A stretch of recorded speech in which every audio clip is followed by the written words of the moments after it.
আরেকটা আসেন, একদিন মুখ খুলি নাই, ওই যে 24 তারিখ সময় শেষ, আপা আমাকে বলছে শামীম তুই ধৈর্য ধর। আমি ধরছি। বলছে তুই কিছু কথা বলে সরকারের বদনাম হবে, কথা কই নাই। এখন তো সময় শেষ, তুইও সমান আমিও সমান। 24 তারিখের পরে আসো, খেলবো, খেলা হবে, খেলা হবে। 24 তারিখের পরে খেলা হবে। তুই তোর খালেদা জিয়া, তোর জামাত, তোর হেফাজত সব নিয়ে আমরা খেলবো। 24 তারিখের পর খেলা হবে। কে কতটুক মায়ের দুধ খেয়ে রাজনীতি করে 24 তারিখের পর বোঝা যাবে।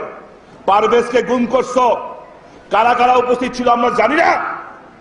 আইবির ছোট ভাই, কাদিরের পোলা, রকনউদ্দিনের পোলা, আইবির মামাতো ভাই, কারা কারা ওখানে গাড়ি নিয়ে অবস্থান করছিল আমরা জানি।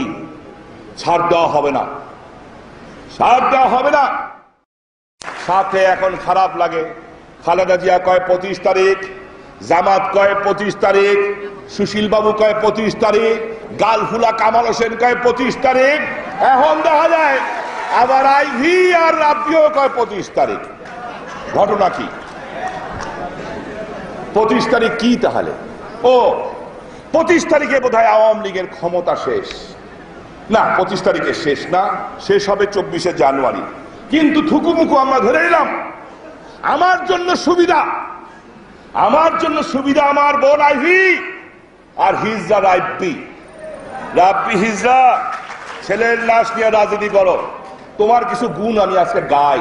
তুমি কেডা? তুমি রফিউর রাব্বি।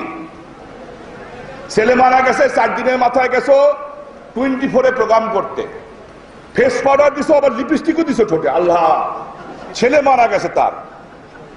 শহীদ মিনারে 40 দিনের দিন গান হয়, ব্যান্ড শো। বাহ, কি সংস্কৃতি মুসলমানের! মাশাআল্লাহ। আল্লাহ ছেলেটার আত্মার মাগফিরাত